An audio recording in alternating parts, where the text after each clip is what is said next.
आणि आज या आपल्या ऊस संघर्ष समिती सोलापूर या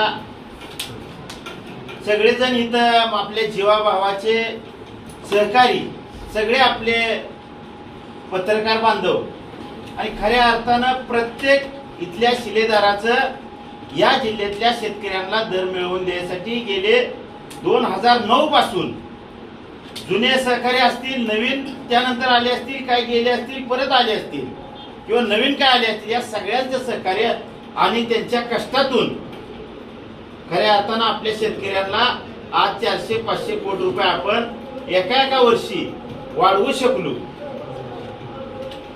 इथून पुढच्या काळामध्ये सुद्धा खऱ्या अर्थानं आपला ऊस पिकवण्यासाठी आज नांगरटीचा खर्च 2000 वरनं 2500 वरनं आता 2800 गेलेला आहे आणि प्रचंड महागाई एका बाजूला वाढलेली. अगदी 500 रुपयाला येणारा मजूर गडी ती 700 रुपयावर गेलेला आहे. 300 रुपये 250 रुपयाला येणारे आपली माता भगिनी कामाला ते आता 350 रुपये हजेरी द्यायला लागली. आणि मग खत एका बॅग माग 50 किलोच्या 800 रुपये वाढले. अशा अनेक प्रकारे ऊस पिकवताना आपल्याला भयानक खर्च वाढलेला आहे आणि त्या पटीत आपल्या ऊसाचा दर वाढलेला नाही.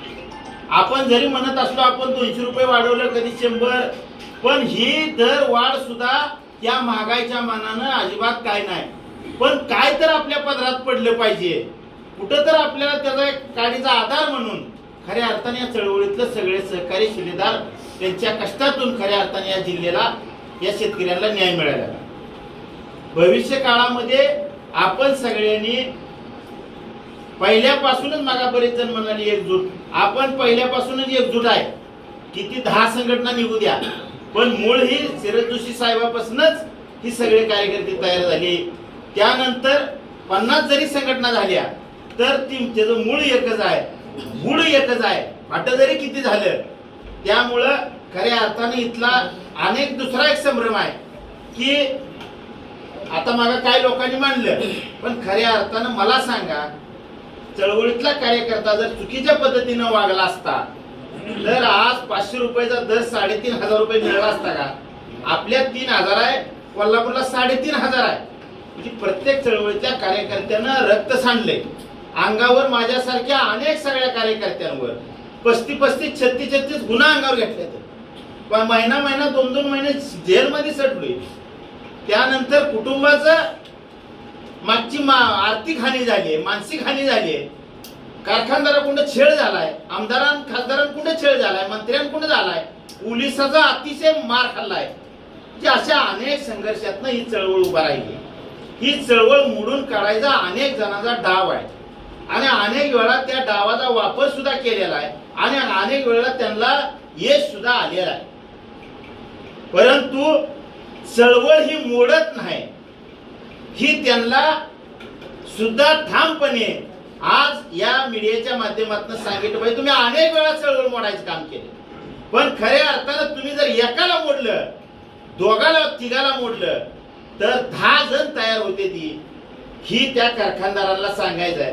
कारण जेवढा प्रेशर आणून तुम्ही दाबताय त्या पटीत खऱ्या अर्थानं चळवळीला त्या पद्धतीनं मोठं स्वरूप येतंय.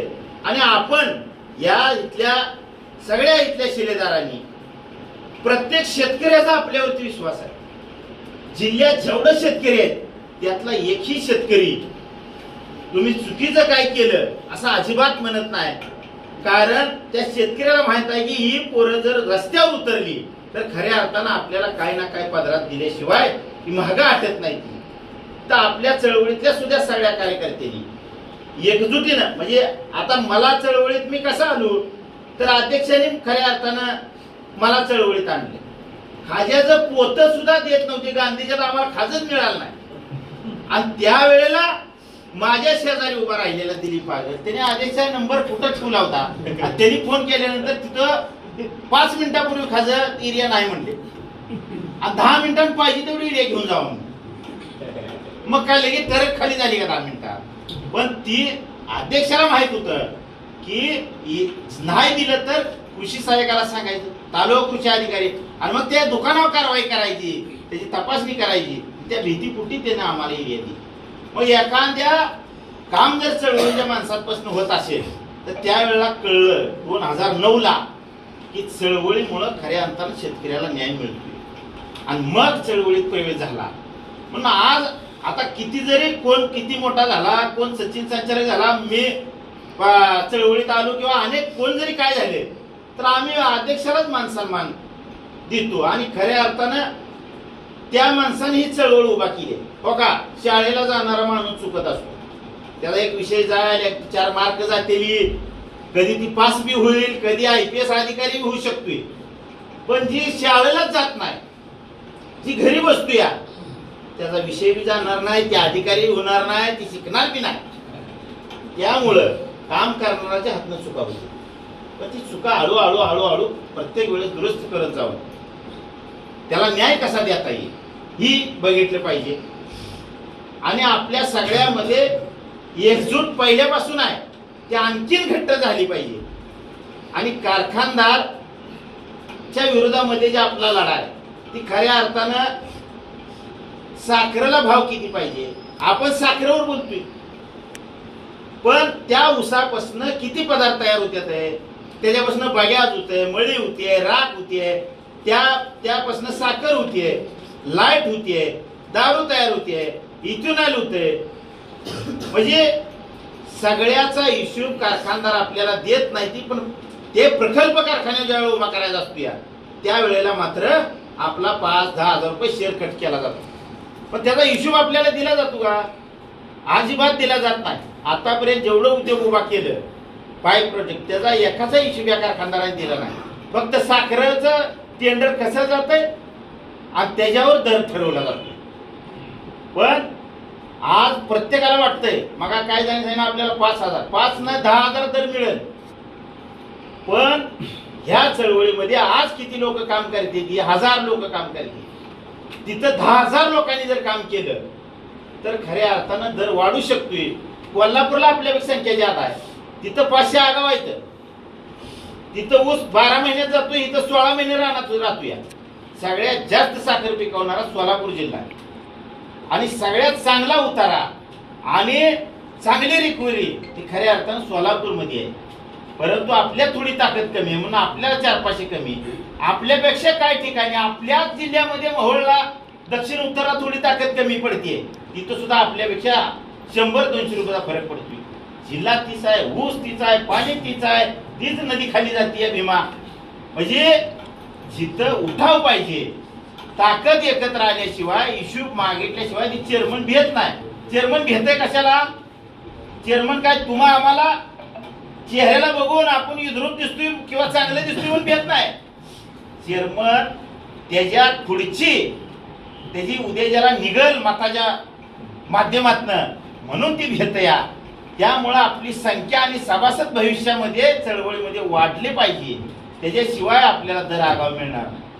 3-3, 4-4 वेळा आंदोलन, उपोषण, लढाया, रस्त्यावरच्या लढाया सगळं करायचं, आणि प्रत्येक वेळेस दर मिळवत असताना खऱ्या अर्थानं सहकार्य जेवढ्या कार्यकर्त्यांचं लागतंय, पण शेतकऱ्याचं त्या पटीत लाभत नाही. शेतकऱ्याला सुद्धा आता रस्त्यावर उतरलं पाहिजे, कारण त्याशिवाय ऊसाचा दर आपल्याला मिळणार नाही. कारण ही ऊसाचं कांड नाही, सोन्याचं कांड आहे. आज प्रत्येक वेळेस ऊसावरती ऊसाचा बागायतदार आळशी, ऊस ही जास्त दिवस लागणारं पीक आहे, ऊस ही कमी फायद्याचं पीक आहे म्हणून शेतकरी दुसरीकडे वळायला लागला, असं अनेक जणांचं मत आहे. पण ऊस ही खऱ्या अर्थानं चांगली पीक आहे, भरवशीक आहे, आणि ती कुठलंही नैसर्गिक आपत्ती आलं तर त्याला सदासदी ती मेचत नाही, खात्रीनं त्याचे पैसे होते. आणि आपल्याकडे उजनीसारखं पाण्याचं स्तोत्र अतिशय नदी चांगला आहे. त्यामुळं आपण सगळ्यांनी मिळून या कारखानदाराच्या विरोधात जर लढलं तर ती जे आपला पैसा जास्त हाणून कुठं तर उधळणार आहेत राजकारणात, कुठं तर त्यांच्या प्रॉपर्टीत उधळणार आहेत, ती थांबल. आणि खऱ्या अर्थानं जी कष्ट करतोय, जी गोरगरीब शेतकरी आहे, त्याला योग्य दर मिळेल, ही जबाबदारी तुमची आमची सगळ्यांची आहे. आणि गेल्या वेळेस जे आंदोलन सक्सेस झालं, ती मागाच बऱ्याच जणांनी उल्लेख केला, खऱ्या अर्थानं मीडिया, मग इलेक्ट्रिक मीडिया असेल, पत्रकार असतील, यांचं फार मोठा सिंहाचा वाटा आहे. अतिशय त्यांनी जबरदस्त आंदोलन उचललं आणि त्यांच्यामुळं घराघरात माहिती झालं, संख्या वाढली आणि मग खऱ्या अर्थानं आपल्याला न्याय मिळाला. अनेक कार्यकर्ते गव्हाणीत जाऊन बसले.